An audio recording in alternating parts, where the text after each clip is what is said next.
New federal money for tourism initiatives here in the Northwest. Good evening, I'm Ryan Benazzo. Thank you for joining us. The government is investing $4.5 million into tourism projects across Northern Ontario, including 8 that impact our region. The minister responsible for FedNor, Patty Hajdu, made the announcement today at the Mariners Hall. Justin Hardy was at that announcement and joins us now in studio. Justin, what kind of projects are being funded?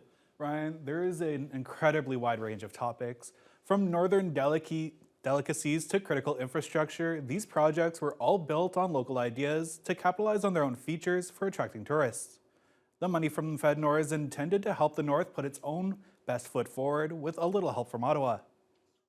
Northern Ontario is indeed a tourist destination, and these investments will help ensure that the industry continues to grow, that we continue to draw those visitors from around the world. The FedNor investments range from $16,000 to almost $1 million and were designed to help boost tourism in each community where they're located. Hajdu says it's more important than ever to support local tourism, especially as the U.S.-Canada trade war drags on. Given that there's a reduction in tourism to the United States, we want to position Northern Ontario to be able to take advantage of that shift in the way that Canadians are thinking about recreation and tourism in their own country. The largest of the 22 investments is $976,000 for Lake of the Woods Brewing Company in Kenora.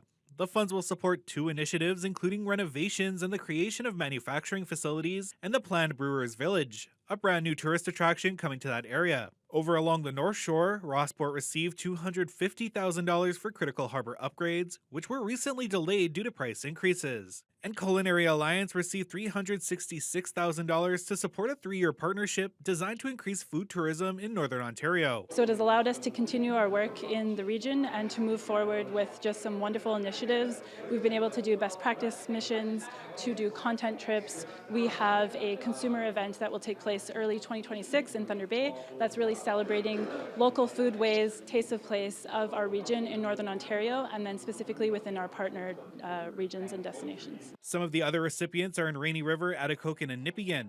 The Thunder Bay area also received a FedNor investment. The local Francophone Center is getting $214,000 to support the expansion of Festival Bonjour. President Claudette Gleason says the funds will go a long way to making the festival an annual staple of the community. We actually are presently doing an evaluation of the festival. We are looking at our questionnaires. We haven't completely reviewed everything, but for sure we want to not only improve the festival for our participants, but for our volunteers, our artists, to ensure that everyone, when they hear the Festival Bonjour, they want to attend, volunteer, and participate. Justin Hardy, TBT News.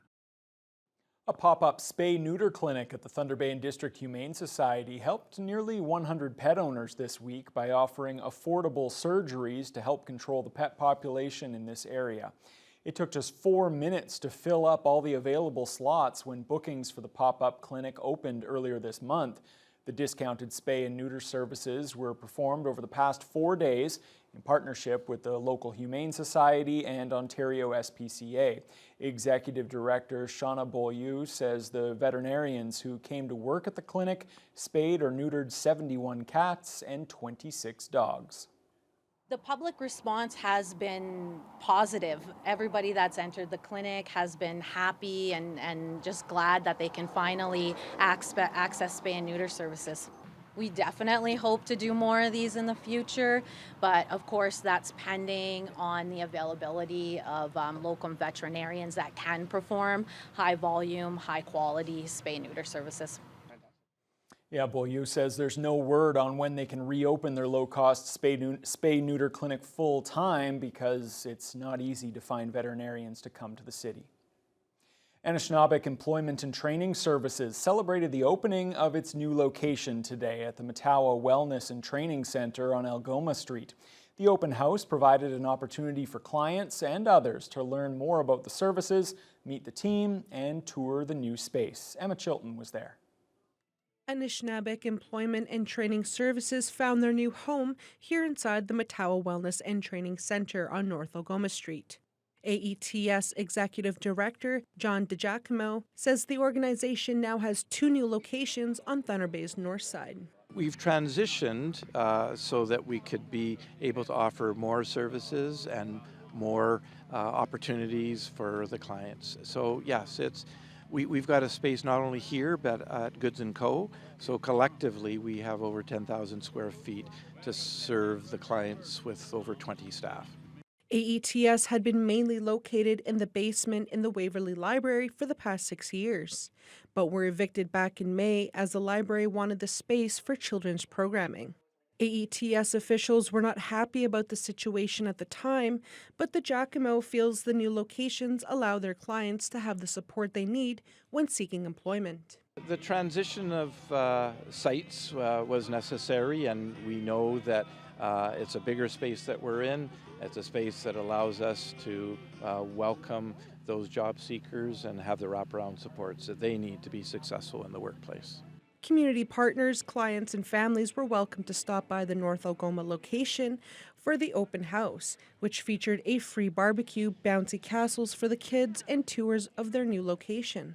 Well, the event today is to celebrate the fact that we are in a new space on Algoma, and really to celebrate the fact that it's a revitalized space, and we have a number of programs and services that we continue to deliver. Emma Chilton, TBT News. Greenstone OPP are investigating a two-vehicle crash near Geraldton that sent one person to hospital with serious injuries. It happened on Sunday, just after 5 p.m. on Highway 11 near Goldfield Road. The OPP's collision reconstruction team is now involved in the investigation, and police are asking anyone who witnessed the crash to contact them or Crime Stoppers. Nearly 6 months after the Scotties Tournament of Hearts was held in Thunder Bay, one of the 50-50 jackpot winners has finally come forward. The owner of the winning ticket managed to spot it just a few weeks before the deadline to claim the big prize. Jamie Sabrario from Scriber attended the Scotties on February 23rd and bought tickets for the 50-50. She says she wasn't looking at the scoreboard when the winning ticket number was shown. Curling club officials later announced there was an unclaimed ticket, but the winner didn't come forward until now. Sabrario says she'd left the 50-50 ticket on a pile of old papers headed for the landfill. Fortunately, she noticed it and had a feeling that she should check the numbers before throwing it away. She recently picked up the big check for $38,375. The deadline to claim the jackpot was August 23rd. Magnus Theatre is getting ready to welcome crowds to its outdoor stage tonight. Magnus is presenting Lies and Legends, the musical stories of Harry Chapin. Director Tom Curry believes audiences will be captivated by the powerful storytelling and heartfelt melodies. Jacob Hamilton gives us a sneak peek inside the big tent.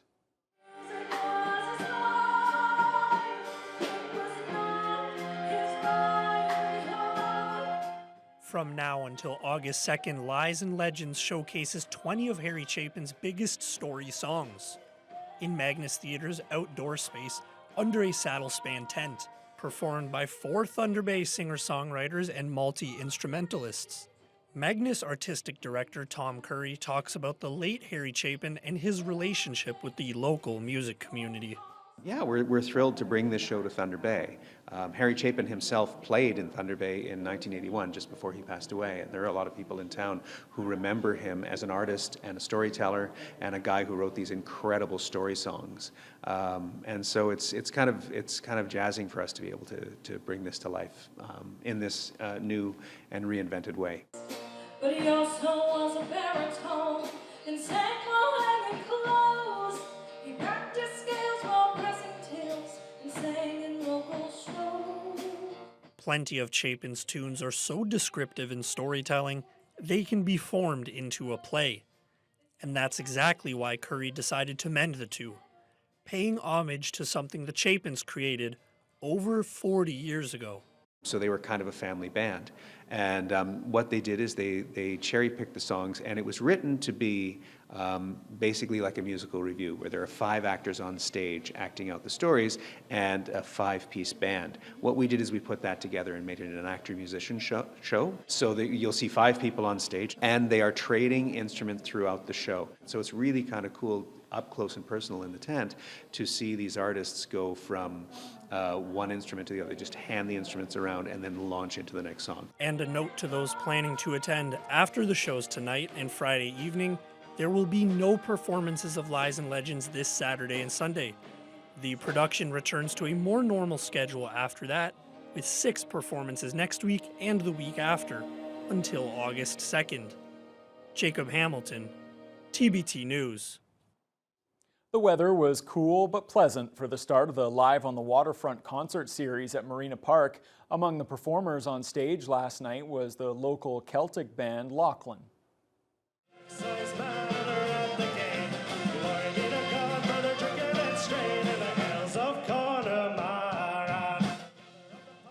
This was the first of 8 free concerts this summer, with multiple artists performing at each event. Along with Lachlan, the opening night lineup also included Ezra and Bells Larson. Special events developer Karen Kadolf says besides the great music and atmosphere at the waterfront, there's also a variety of vendors and outdoor games. She's hoping for bigger and bigger crowds as the summer goes on, with these free shows happening every Wednesday evening. So Live on the Waterfront for me is a really great opportunity to showcase local artists. Sometimes this is the biggest stage that they're going to get to play on so far. So really fun to have them out. And then we also have really great Canadian talent too. And these are also free events. So it's really nice to see the community come out and come together for this. And besides the music, what else is going on here? So we have our bike valley that's set up tonight. So if you wanted to use active transportation to get to the park, then we will park your bike for you and watch over it while you're here. There's artisans, there's community groups, we've got food vendors. So lots of different things going on, something for everybody. The Waterfront Concert Series wraps up with back-to-back shows on August 27th and 28th, featuring Thunder Bay's first ever drone light shows at the end of each night. Well, yeah, a little cool last night for that event, but as we heard, still a lot of people out there enjoying the festivities. But today, a little warmer. This was what I was asking for yesterday, Fiona. It was temperatures in the mid-20s and plenty of sunshine. That's all I wanted. And that's what you got. Yeah. It was a beautiful day today, and really no humidex to speak of. We had a low of 8, but we warmed up to 24. It was dry, but it was warm. We had sunshine, but just enough wind from the southwest, 9 to 33 kilometers an hour, to keep things comfortable. All in all, we made Ryan Bonazzo happy, and that's all I care about. Now, if we take a look at what's going on across the region at this hour, temperature is pretty consistent for the most part. 20 in Upsala, then 21 in Greenstone, Fort Francis, Kenora, then 22 everywhere else. Red Lake, mostly cloudy. They did have a couple of brief periods of smoke, but southwest winds have kept the worst of the smoke out of Red Lake. Fort Francis, they've got some haze right now at this time, but again, no humidex to speak of, so these temperatures are very indicative of what it actually feels like. Greenstone had lots of sun throughout the day. They've had a couple of brief periods of haze in the last hour, but right now, sunny skies. And then we hit this cooler pocket of air on the eastern shores of Lake Superior and the northeast shores. Marathon at 16, 14 in Wawa.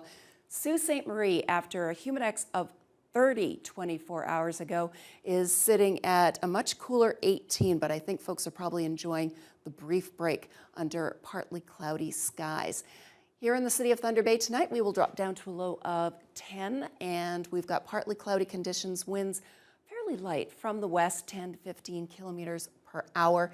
And as we head into the weekend, okay, yes, there is a chance of showers on Friday night and into Saturday morning, but that means that the clear skies will follow, keeping things looking pretty good for the rest of the weekend and any outdoor activities that you'll have on Saturday afternoon and into Sunday. And even better yet, very seasonal temperatures in the mid-20s. And that is going to continue throughout Sunday and actually into the beginning of the new work week. So all in all, I think a little bit of rain to start us off, not necessarily a bad thing, and then the rest of the weekend is actually looking very good for a lot of those outdoor activities. Well, I'm just happy that you're finally concerned with making me happy with the weather forecast. I live to serve. That's all I care about. Thanks a lot, Fiona.